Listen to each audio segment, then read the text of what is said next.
आए राम ब्याह घर जबते, उसके बाद ये श्लोक पढ़ना चाहिए। माने इंसान की जब शादी हो जाए ना, इंसान जब शादी करके घर आवे और दाम्पत्य जीवन में उसका प्रवेश हो जावे, तब उसको ये श्लोक बहुत ठीक से पढ़ना चाहिए। अगर दाम्पत्य जीवन की शुरुआत में ही आप ये श्लोक याद कर लो ये वाला, तो आपका जो गृहस्थ जीवन है बड़ा प्यारा हो सकता है, बड़ा मधुर हो सकता है। हमारा आपका गृहस्थ जीवन बहुत बहुत बस रामे जानते हैं, बस कैसे बताऊं। अपने अपने जीवन को चेक करो। दाम्पत्य जीवन बड़ा नरक है, इंसान का नरक। ड्राइंग रूम में हंसते मिलते हम लोग हैं और बेडरूम में भौंकते हैं कुत्तों की तरह, भाव भाव। ड्राइंग रूम में जब मेहमान आएंगे तो खूब मुस्कुराएंगे, मालूम पड़ता क्या प्यार है आपस में, हाँ कितनी बनती है इनकी आपस में। और जहां पहुंचते हैं बेडरूम में था भाव भाव, कुतवा कुतिया भोगते हैं, ऐसे भोगते हैं। ये मजाक नहीं कर रहा हूं, ये हकीकत हम सबके दाम्पत्य जीवन की, और एक की नहीं, हम सबके जीवन का ये हाल चाल है, हम सबके। एक पति ऑफिस से घर आया ना, तो पत्नी के वो गेट पे स्वागत करने आई थी, तो एक हल्का सा थप्पड़ मार दिया प्यार में। वो बोली क्यों मारे जी? अरे प्यार में मारे हैं। तो बोली जानते हो क्या, तुम जानते हो तुम्हें प्यार करते हो क्या? I double love you. और उसने दो ही तमाचा मारे, चट चट खींच कर। मैं तुमको दोनों प्यार करती हूँ, दो ही थप्पड़। तुम प्यार करते हो सिंगल थप्पड़, हम डबल प्यार करते हो, दो ही तमाचा मारे। ये है हमारे प्यार का पैमाना। तमाचों से प्यार का आकलन होता है। दाम्पत्य जीवन बहुत नरक है, नरक है। और उसका कारण क्या है? हमको जीने की कला नहीं आती। ये श्लोक आपको मैं सिखाना चाहता हूं। इस श्लोक में इसमें 4 सूत्र ऐसे छिपे हैं, अगर उतार लो जीवन में तो आपका जो दाम्पत्य जीवन है, गृहस्थ जीवन बिल्कुल स्वर्ग हो जाएगा। वैकुंठ का आनंद मिलेगा घर में आपको। जो उतार लिए हैं वो मौज कर रहे हैं। दाम्पत्य जीवन बहुत कला से भर गया। अच्छा एक बात और जान लो शुरू में ही इस कांड के, हमारे आपके दाम्पत्य जीवन में इतना कला हो क्यों गई? पति पत्नी के भी इतनी कला क्यों है? इतना झगड़ा हो रहा है आपस में, इतना तू मैं चल रहा है। एक भाई ने एक महात्मा से पूछा कि बीबी और कार में क्या अंतर होता है, बीबी और कार में क्या समानता होती है? तो उस बाबा ने उत्तर दिया, महात्मा ने, कि बीबी और कार में एक समानता होती है, ये दोनों जब नई नई आती हैं तो बहुत कम आवाज करती है। कार नई नई लाओ सुर निकल जाएगी, सुर। और बीबी भी नई आती है तो इतना बढ़िया मजा मुझे बोलते चाय पियो। और कार और बीबी दोनों में ये समानता है, जो जो पुरानी होती जाएंगी, साल 2 साल 3 साल, खड़भाड़ खड़भाड़ खड़भाड़ खड़भाड़, हारन छोड़ सब बाजत है, अब ब्रिक छोड़ सब लागत है। भाई भाई एक संत बोल रहे थे कि शादी के बाद 1 साल ऐसा बीतता है, 1 साल कि पति बोलता है पत्नी सुनती है, और दूसरा साल लगते ही बदल जाता है सिस्टम। फिर पत्नी बोलना शुरू करती है और भाई साहब सुनना शुरू करते हैं, और 3 साल बाद तो ऐसा माहौल बनता है कि दोनों बोलते हैं और पड़ोसी सुनते हैं। हा हा, अथ श्री महाभारत कथा। ये दाम्पत्य जीवन में कलह क्यों आ गई? ये स्वर्ग जैसा जीवन नरक जैसा क्यों हो गया हम सब? इसके 3 कारण हैं। प्लीज बहुत ध्यान देकर सुनिएगा, अपने अपने जीवन को चेक कीजिएगा कि हमारे दाम्पत्य जीवन में कलह इन्हीं 3 कारणों से घुसी हुई है। ये 3 कारण ठीक कर दो, कलह सब खत्म हो जाएगी जीवन की। पहला कारण है अपेक्षा। अपेक्षा, अपेक्षा माने होता है बहुत ज्यादा अपेक्षा करना। पत्नी की पति से बहुत ज्यादा अपेक्षाएं होती है, और पति की पत्नी से कुछ ज्यादा अपेक्षा होती है। एक दूसरे की आवश्यकताओं की हम कदर नहीं करते हैं, हम एक दूसरे से खाली अपेक्षा करते हैं। पति की अपेक्षा होती है, इच्छा कि हम जो ऑफिस से घर आवे, पत्नी गेट खोले, मुस्कुरा के मिले, और हम उधर कपड़ा निकाल न पावे और चाय लेके आ जाए खट से, भाई साहब महाराज जी चाय पियो, और बिल्कुल हाथ में कपड़ा दे, हाथ में जूता दे, और बस सब हाथ में चाय पकड़ावे, हम जो चाहे वैसे करें, ठीक है ना। अपेक्षा हमारी होती है पतियों की। अब पत्नी का पूरा घर संभालना होता है, बच्चों को देखना है, होमवर्क कराना है, बच्चे कोई अब छोटे बच्चे हैं तो और तमाम काम होते हैं। मान लो समय से गेट नहीं खोल पाई, समय से चाय लेके नहीं आ पाई, तो पति को लगता है कि मैं मुझको प्यार नहीं करती है। हम ऑफिस से आके बैठे, वो चाय नहीं लाई तुरंत। अपेक्षाओं के कारण हमारा दाम्पत्य कलह से भर जाता है। अपेक्षा की बजाय उसकी उस पर भी ध्यान दें कि उसके भी 2 बच्चे हैं, बच्चे पालती है, मेहमान देखती है, अरे किसी काम में फंस गई होगी, 4-10 मिनट लेट हो गई तो अब कोई चाय के बिना कोई मर जा रहा है क्या? लेकिन नहीं, हमारी बीवी हमको प्यार नहीं करती है। हम ऑफिस से आए, गेट नहीं खोली, हम ऑफिस से आए, मुस्कुरा के मिली नहीं, हम ऑफिस से आए, चाय लेके नहीं आई। ये हमारी अपेक्षाएं कलह का कारण बन जाती है। और ध्यान देकर सुनेगा, पत्नी की अपनी अपेक्षाएं होती है। वो चाहती है कि भाई साहब ऑफिस से आवे, आते ही थोड़ा हमारा हाथ बटावे, थोड़ा किचन में लग जावे, थोड़ा बच्चों का होमवर्क करा दें, थोड़ा हम फ्री हो जाए।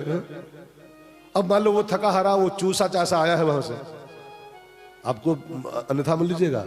आजकल के जो बेचारे ये पुरुष है ना, ये 90% प्राइवेट नौकरी करते हैं सर, 80%। और प्राइवेट नौकरी में नौकरी कम होती, चुसाई बहुत होती है। पूरा बास जो होता है खून निकाल लेता है 12 घंटे में, 10 घंटे में खून चूस लेता है। अब वो चूसा चासा आया है, लाल लाल मुंह लिए, उम्मीद किया बैठी है बीबी की आवे तो होमवर्क करावे, आवे तो थोड़ा किचन में हाथ लगावे, आवे तो ये करे। अब वो चूसा आया है, क्या करेगा वो, क्या करेगा? तब वो भूल जाती है, तुमको तो हमारी परवाह नहीं है, तुमको तो हमसे प्यारे नहीं है। ये हमारी जो अपेक्षाएं हैं एक दूसरे से, ये हमारे कलह का पहला कारण है दाम्पत्य जीवन। इसको निपटाना है, इसको खत्म करना है, तो अपेक्षाओं की बजाय एक दूसरे की मजबूरियों पर ध्यान दो, एक दूसरे की समस्याओं पर ध्यान दिया करो। पति थोड़ी पत्नी की समस्या को समझे, पूरा घर संभालती बेचारी है, और पत्नी कुछ पति की समस्या को समझे कि चूसा चासा बेचारा आया, पूरा खून पी लिया है इसके पास में, तब भेजा वहां से निचोड़ के पूरा गन्ने की तरह। उसकी समस्या का आप ध्यान दो और पत्नी समस्या का हम लोग ध्यान दें, तो घर स्वर्ग हो जाएगा। एक दूसरे की अपेक्षाओं की बजाय एक दूसरे की समस्याओं पर ध्यान दिया, ठीक है? बात समझ नहीं आ रही? कहा हुई आ तो रही। दूसरा कारण होता है कलह का परिवार में आग्रह। आग्रह भी पति पत्नी के बीच बहुत कलह पैदा करता है हमारे दाम्पत्य जीवन में। आग्रह माने दोनों की इच्छा होती है पति पत्नी की आपस में कि हम जो चाहें घर में हमरे वहां होए। पति चाहता है, अपने आग्रह में है वो कि हम पति हैं, कमाते हैं, मालिक हैं इस घर के, हम जैसा चाहेंगे वैसा होगा, हम जो चाहेंगे वो होगा। और पत्नी का आग्रह होता है, नहीं हम कोई तुम्हारी नौकरानी है क्या, हम जो चाहेंगे वो होगा। ये आग्रह हमारे गृह शांति को भंग कर देता है, ठीक है ना? अच्छा, अगर पति के पास अपना दिल है, फैसला करो, तो क्या पत्नी के भीतर दिल नहीं फिट है क्या? अगर पति के मन है तो पत्नी मन नहीं है क्या? अगर पति की इच्छा कोई है तो पत्नी की इच्छा कोई नहीं है क्या? लेकिन हर आदमी अपने अपनी जिद पे तना हुआ, हम जौन चाही वह होए, हम जौन चाही वो होगा। इसलिए गृह में, हमारे घरों में कलह का जन्म हो जाता है। हम जो चाहे नहीं, तुम भी जो चाहो, राय से काम किया जाए, मिलजुल के काम किया जाए, टुगेदर टुगेदर, तो दाम्पत्य जीवन स्वर्ग हो जाता है। तो हम जो चाहे वो हो, नरक हो जाएगा। बात समझ में नहीं आ रही? नंबर 3, तीसरा अंतिम जो कारण दाम्पत्य जीवन के कलह का है वो है अहंकार। अपेक्षा, आग्रह और अहंकार। पति का अपना ईगो काम करता है और पत्नी का अपना ईगो काम करता है। दोनों एक दूसरे के आगे झुकना नहीं चाहते। हम तुमसे कुछ कम है का? कई कई घर में मैडम है, भले गोली मार दो, भले गोली मार दो, लेकिन तुमसे हम कम नहीं है। तो वो कम है का, या वो कम है तो वो कम है क्या? एक दूसरे का जो ईगो है, ये हमारी दाम्पत्य जीवन के रस को बंद कर देता है। हम थोड़ा सा झुकना सीखें, थोड़ा विनम्रता सीखें। पति अगर थोड़ा अड़ गया है किसी बात पर तो पत्नी को चाहिए कि थोड़ा झुक जाए, बात खत्म हो गई, वहीं पर चैप्टर क्लोज हो जाएगा। और पत्नी कभी अड़ गई है तो पति भी ख्याल रखे कि इसके पास भी दिल है, इसकी अपनी तमन्नाएं हैं। अगर कहीं वो अड़ गई है तो फिर हम भी थोड़ा लचक जाएं तो बस काम बन जाएगा। लेकिन नहीं, हम तुमसे गाढ़ थोड़ो हैं, हम तुमसे कम थोड़ो हैं, और फिर बस तलाक का फार्म आ जाता है, तलाक का फार्म।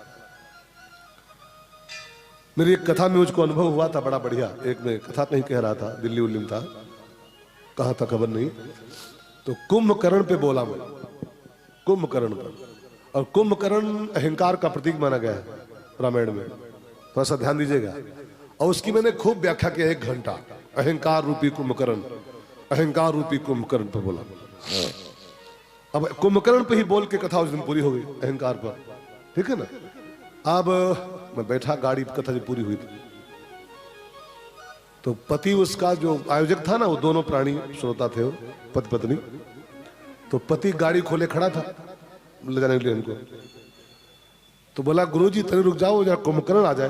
तो पत्नी उसकी कहीं वहां पीछे रह गई थी, प्रसाद उसाद ले रही थी। तो बोला क्या टांट कसा कि तो रुको महाराज जी, थोड़ा कुंभकर्ण जी आ जाए तब चले। अब पत्नी उसकी आई, 10 मिनट के बाद मैं बैठा रहा। तो आते आते बोली, जानते हो क्या, आते आते बोली बीवी, सुने जी आज की पूरी कथा तुम्हारे ऊपर भय है, साक्षात कुंभकर्ण हो तुम, अहंकार की मूर्ति।